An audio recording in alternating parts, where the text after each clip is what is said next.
Alphabet's Sundar Pichai, Microsoft's Satya Nadella, IBM's Arvind Krishna, Adobe Shantanu Narayen, YouTube's Mohan, and that is just the start.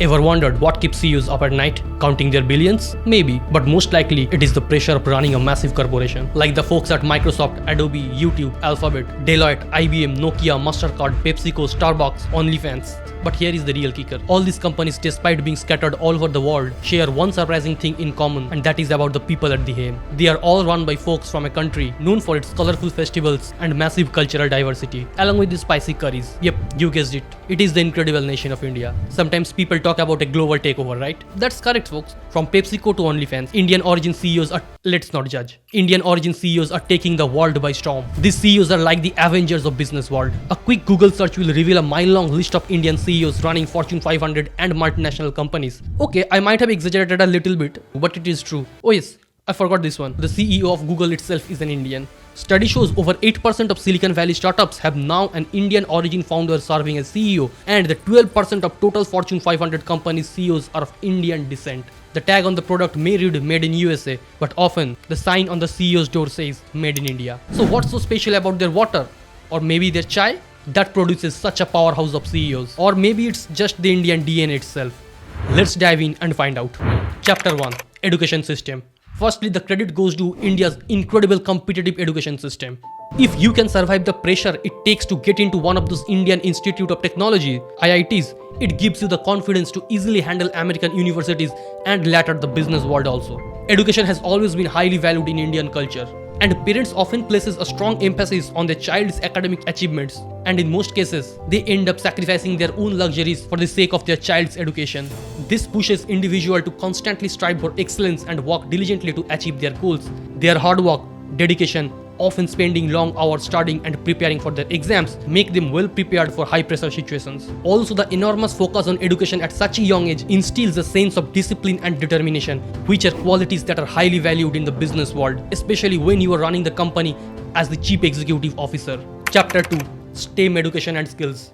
This has also been a major factor in the rise of Indian origin CEOs. STEM is a combined term of science, technology, engineering and mathematics. Those degrees has been a major focus in India for years, producing a large and competitive talent pool of STEM graduates who are trained in prestigious institutions such as Indian Institute of Technology IITs, the Indian Institute of Management IIM, and the Indian Institutes of Science IISc. These institutions have rigorous and selective admission process which filters out the best of best and the brighter than the brightest students from a population of 1.4 billion people, with a selection rate less than 1% for IITs, 0.25% for top IIMs, and 0.06% in top IIScs, which turns out that getting into one of those Indian institutes is far more difficult than getting into MIT, Harvard and Stanford, with selection ratios of 4.8%, 3.4% and 3% respectively. As the world becomes incredibly digital and technology driven, these skills are becoming more valuable in the business world. Many Indian origin CEOs have a background in STEM education, giving them a strong foundation for leading companies in the technology and innovative sectors.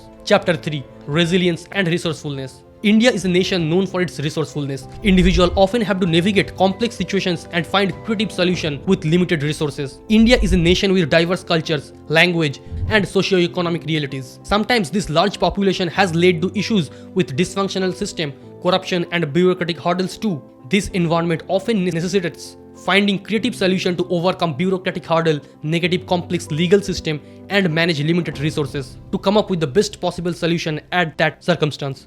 The dynamics of the Indian market can often be unpredictable in nature, forcing individuals to adapt and consistently learn from their experiences, while this allows them to persevere through difficulties and remain focused on achieving their ultimate goals no matter what comes in between them. This ability to adjust strategies and overcome unseen challenges becomes invaluable for CEOs and fosters a strong sense of resilience.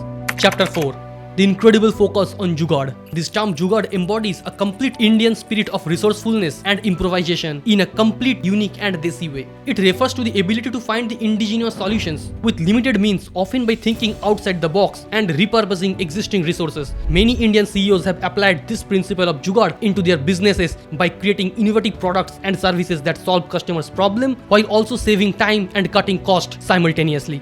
For example, Sundar Pichai, the CEO of Google and Alphabet, launched Google Tez that uses audio QR codes to enable transaction without internet connection. Shantanu Narayen, the CEO of Adobe, created Adobe Scan, a mobile that can turn any document into PDF file using the smartphone camera and artificial intelligence. Rajiv Suri, the CEO of Nokia, launched Nokia One, a low-cost smartphone that runs on Android Go, a lighter version of the operating system that consumes less memory and data. Chapter 5. Diversity and Inclusion. India is a country of diverse population and numerous cultures, languages, religions, and ethnicities that exposes individuals to different perspectives and culture norms from a very young age. For example, if you are born in Maharashtra and pursue your college in Karnataka, you will be exposed to a complete different culture. The food they eat, the language they spoke there, the way they celebrate their festivals, everything will be completely different. There is a famous saying by renowned Indian author that states, "Kos kos par badale pani, char kos par vani." This proverb means that the taste of water changes in every 1.5 kilometer and the dialect of language changes in every 6 kilometers.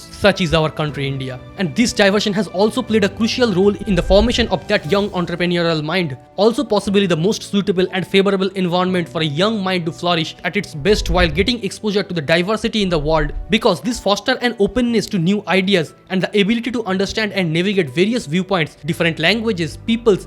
The most crucial trait for leading a global workforce is being formed here. This cultural dexterity allows them to build rapport with people from various backgrounds comparatively better than others because of their cultural adaptability, which is becoming increasingly important in today's globalized world. With companies operating in multiple countries and cultures, it is essential for CEOs to be able to navigate cultural differences and adapt to different work environments. They are often able to build bridges between different cultures and bring diverse teams together for a common goal. For example, Indra Nui, the former CEO of PepsiCo, born in India and raised partly in the US, she leveraged her understanding of both Eastern and Western cultures to navigate complex global negotiations and successfully expand PepsiCo's reach in emerging markets. Satya Nadella, the CEO of Microsoft, is widely known for his empathetic behavior, having worked in various global roles with Microsoft before becoming the CEO. He developed a deep understanding of different customer needs and market understandings and customer preference. Chapter 6. Strong work ethics and drive. The Indian work culture often emphasizes dedication and a strong work ethic. This translates well to the demanding world of CEOs, where long hours and unwavering commitment are essential for success. Here you have to understand the concept practiced by Indians for ages, called Dharma. You might have heard these terms often used by famous personalities like Steve Jobs, Oprah Winfrey, etc. So the concept of Dharma means your sole duty at any given moment, or righteousness. This plays a significant role in Indian culture, translates to a strong sense of responsibility and dedication to one's work, often seen as fulfilling one's personal and social obligations. Also, Indian families often instill strong values like hard work, perseverance, and delayed gratification in their children from a young age. And here one bonus point I would like to add, which is most crucial and unique trait that is seen only in Indians, for which Indians are so likely to be trusted with the position of CEO by the founders and the board members. Indians stick to one company when it is small or just a startup and continue their job even when it is big and multi-billion-dollar company. This gives them the first preference for promotion over most of other colleagues who are almost newly arrived. For example, while working with Google, Pichai got the offer to become the CEO of Twitter, and guess what? He declined that offer due to his love and passion for Google and his colleagues, which eventually won the trust of the two founders of Google and the board members and the other employees inside the company. That set an example for others to follow their passion and loyalty and to pursue long-term vision rather than short-term gains and fame, qualities which are crucial for success in any demanding career, especially one as demanding as being the CEO of that company. Entrepreneurial spirit. Another reason why so many CEOs are from India is their entrepreneurial spirit. India has emerged as third largest ecosystem for startups globally, with over 112,178 DPIIT recognized startups. India ranks second in innovation quality with top positions in the quality of scientific publications. Still, the innovation in India is not just limited to certain sectors like science or technology. They are solving problems in 56 diverse industrial sectors. Indian culture encourages entrepreneurial risk-taking and has a long history of entrepreneurship with many successful business families and startups. The country has a large population with growing middle class, creating a demand for goods and services. This has led to a thriving startup culture with many young entrepreneurs launching their own business rather than joining others' company. Many CEOs have started their careers by founding their own company, using their entrepreneurial skill to scale up those business. If you search for top 100 best performing CEOs across the world, Indian CEOs ranks top of that list. In conclusion, there are several reasons why so many CEOs are from India. Their strong focus on education and work ethic, entrepreneurial spirit, cultural adaptability, STEM educational degrees, and commitment to diversity and inclusion are all contributing factors.